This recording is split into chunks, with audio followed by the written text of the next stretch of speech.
The question is that the motion be agreed to. Kelvin Davis. Tēnā koe, Mr. Speaker. Ruia, tahia, kia hemo te kā kō, kia here mai te kāwau koroki. Kia tātaki mai tana pū koro whae koro. Ko te kuaka he kuaka māranga, ko tahi te manu I tau ki te tahuna, tauana, ngā kuaka o te Hiku e tika kai raro I te tūnui o tēnei whare I te rānei.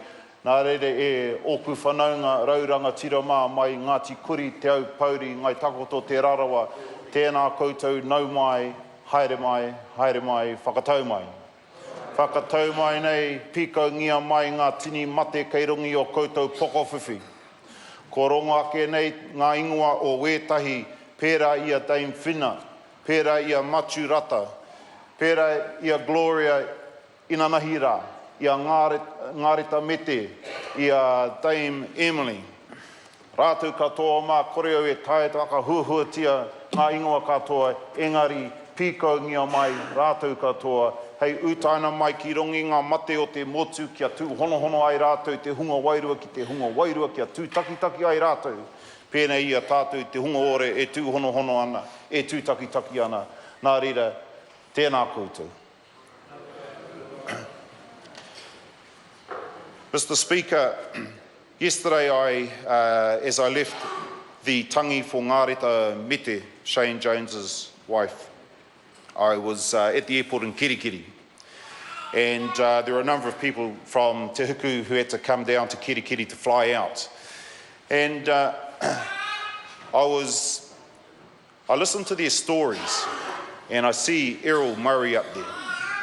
And Errol told me the story about how in the mid-1980s, as a young man, I guess in his 20s, at least Errol in his 20s, he went with a number of kaumātua, and their names have been said, Matu Rata, Simon Snowden, those great people.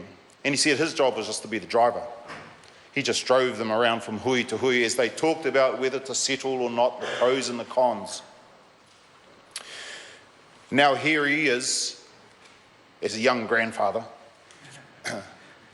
And those men have passed on. Although they're not here in body, we know they're here in spirit. They started the journey. These people here are here to finish the journey. They're not here to listen to the third reading of a bill. They're here to realise a dream that was started actually 180 years ago. It all kicked off. 180 years ago, when everything started to happen that affected our people in such a way that we actually haven't realised our potential as we should as Māori across the whole country. And so the likes of Matu kicked things off in the mid-80s. And people like Errol were there, and many others, as young people just listening and hearing, and they've had to carry, as our old people have passed on, they've had to carry the mantle, so that we've got to this stage here, where basically the prologue of the story has been written, and now the further chapters in the book that is going to be the history of Ngāti Kuri te Aupauri, Ngai Takoto te Rarawa, are about to be written. As I said in the earlier Te Kawarau o Maki stage, I had an uncle who once said to me on the marae, if ever ye stuff up, fix it. And the Crown over generations has stuffed up. And it's taken way too long for those errors to be fixed. So here we are as the members in this house, be we sitting on that side of the whare or this side of the whare or anywhere around, we are charged with the task of fixing up the mistakes that the Crown, who we represent, perpetuated upon our people for those 180 years. So it is great pleasure, and it is with the utmost humility that I stand here.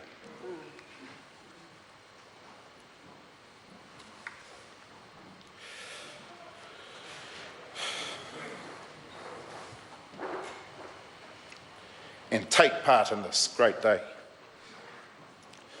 This day belongs to Ngāti Kuri, Te Au Pauri, Ngai Takoto, Te Rarawa.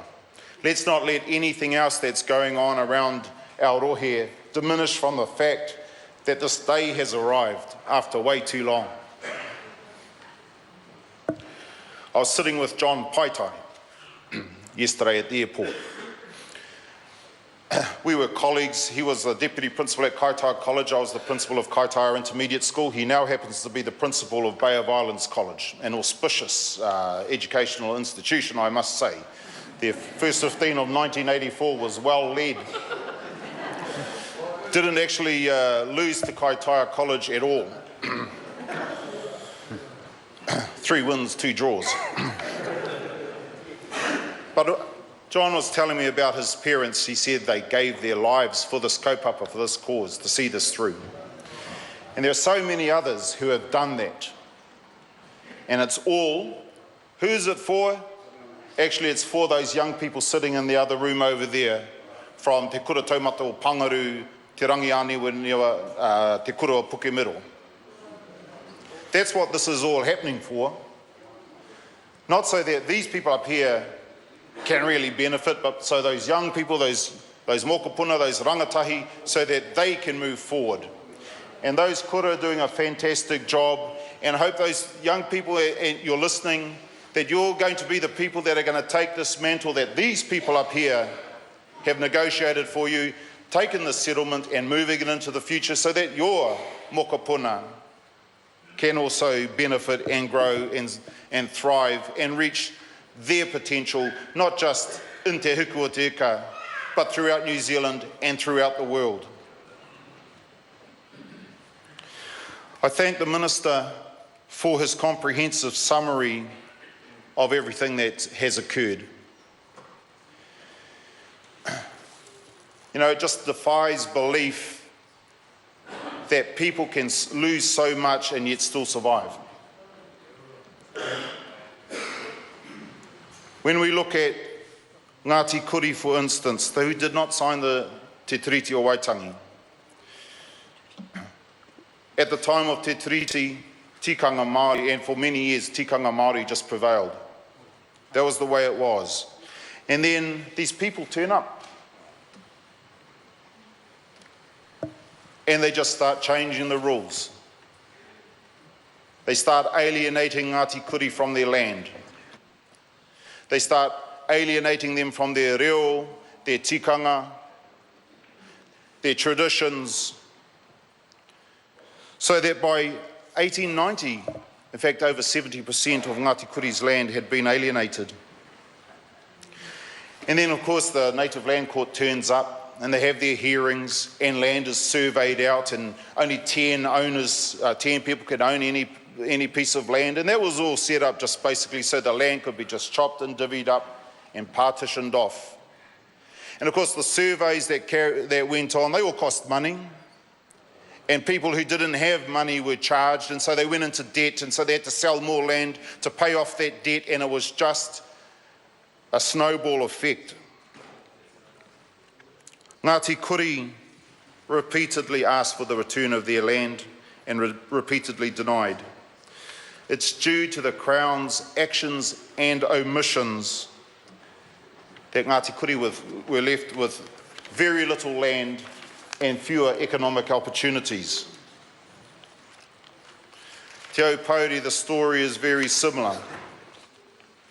There was an incident in 1842 where a schooner washed up on the beach, and some of the locals saw these gifts from Tangaroa washed up there and took them. The Crown comes along and says you need to compensate the owner. They took 2,482 acres, the Crown took 2,482 acres of land. Gave 1,000 to the owner of the schooner for his lost goods and kept the other 1,482 as Crown surplus land. Surplus land, I think, is just a euphemism for theft. For those people who don't know, the surplus land, basically someone could go along, a surveyor, and say, oh, looks like here 100,000 acres, when in reality there was only 70,000 acres. 70,000 acres is surveyed out, the other 30,000 acres just goes to the Crown. Systemic theft of land. In 1858, 100,000 acres was purchased after the Crown agent deliberately underestimated the acreage. 100,000 acres of land. 1896 surveys again created huge debts, and the land was vested in what became known as the Tokero Māori Land Board. That organisation has a lot to answer for. After the collapse of the gum trade in the 1920s, the Crown tried to implement a land consolidation scheme that failed, leaving further debt and land alienation. In the 1950s, a failed attempt to develop dairy farms created more problems. So we're not just talking, this is something that New Zealand has to understand, we're not just talking about what happened in the 1800s, we're talking about things that have happened in the lifetimes of these people sitting here. It's not all just historical grievance, it's actually contemporary grievance, but the Crown just continued along its merry way, further alienating our people from their land, and as a consequence from language, customs, culture. So throughout the 20th century, Te Aupōuri and Te Hiku have been deprived, meaning whānau often had to leave. I remember my auntie saying, who had the good sense to marry my uncle Tos Te Tai, who lives in Karatu, Auntie Janie, she was a Wells, and she said, when she was going to Te Kura or Te Kao, there was 260 odd students. Now I think there's something like 30. So again, the Crown's actions and omissions left Aupōuri without sufficient land, and as a result, they've lost a lot of their language, their tikanga. Ngai takoto. They weren't included in many land transactions prior to Te Tiriti. A lot of the negotiations were just done around them, as if they didn't exist. Post-treaty land claims commissioners confirmed the alienation of 32,000 acres of Ngai Takoto land. 32,000, it just rolls off the tongue. But we actually need to take stock of the size of 32,000 acres. When you take that amount of land off somebody, and a lot of it was along the river, so it denied them sort of access to the most fertile lands. Imagine the harm that causes to a people. And that's what happened to Ngai Takoto. They were also victims of that schooner incident where they had interest in the land that was given back to that schooner captain, and the Crown took surplus land. In 1858 and 59, 112,613 acres was lost. By 1859, some 19 years after the Te Tiriti o Waitangi was signed, Ngai Takoto were virtually landless. They were left almost unable to manage traditional natural resources. Their cultural foundations and tribal structures were all but destroyed. Te Rarawa signed Te Whakaputunga and Te Tiriti. After 1840, 21,500 acres went to the Crown as surplus land. By 1865, 100,000 acres had been alienated by purchasing with the aim, basically, of extinguishing customary title. From the 1870s, 130,000 acres of Te Rarawa land and forest was purchased, even though previous sales had not brought any economic benefits. By the start of the 20th century, Te Rarawa held less than a third of their original land. Again, the Crown's actions and omissions have left Te Rarawa without sufficient or suitable land and the ability to develop economically, socially, and culturally. Mr. Speaker, it's only appropriate that this bill is passed and that the apologies are made and reiterated. It gives me great joy that 90 Mile Beach is going to be renamed Te Oneroa Tohe. Now, even though I was born and bred in Kawakawa, an hour or so south of Te Hiku area, my whakapapa ties goes right back to Tōhe, the tūpuna whose name is Te Oneroa Tōhe. It means the long beach of Tōhe. That means I whakapapa directly to these people here.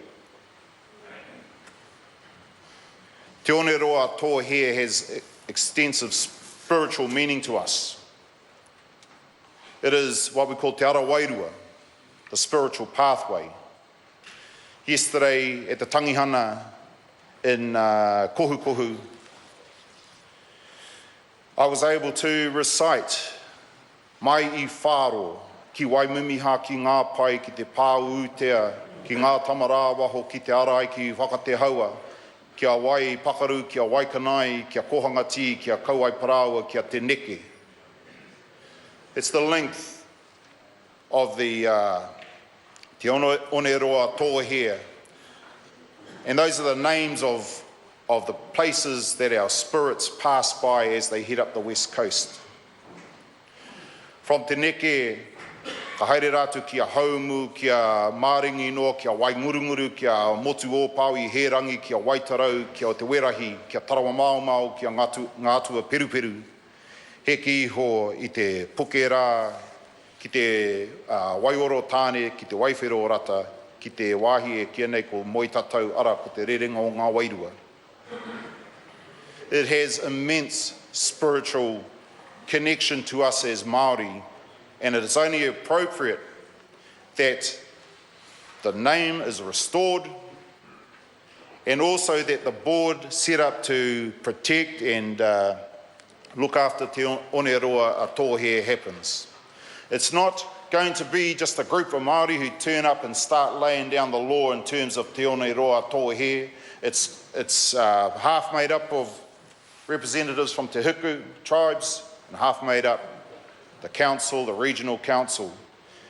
Why? So that we can restore the mana, the wairua of that beach to what it was so many years ago. That's the beauty of this bill. Also, te korowai, as the Minister has mentioned, that enables the iwi to look after a large area of what was conservation land. I think that we have we have a positive future to look forward to up in Te Hiku. I'd just like to acknowledge all the names, all the people, all the negotiators, all the names who are read out, and sorry I can't do justice. I know I would definitely leave out names, so I won't try and recite them all. But you've done a fantastic job in terms of leading our people up in the north towards a better future, our mokopuna up north towards a better future. So I thank you all. I thank you all very much for being here to share this day. It is a day for Ngāti Kuri, for Te Aupauri, for Te Rarawa, for Ngai Takoto. It is your day. Let's not let anything spoil it. Let's have a great celebration tonight. And I thank the Minister for his invitation to the dinner, or else I'd have been having sandwiches in my office. Nā reira, tātou mā, huri raunui tō tātou whare, tēnā koutou, tēnā tātou katoa. Te Urarua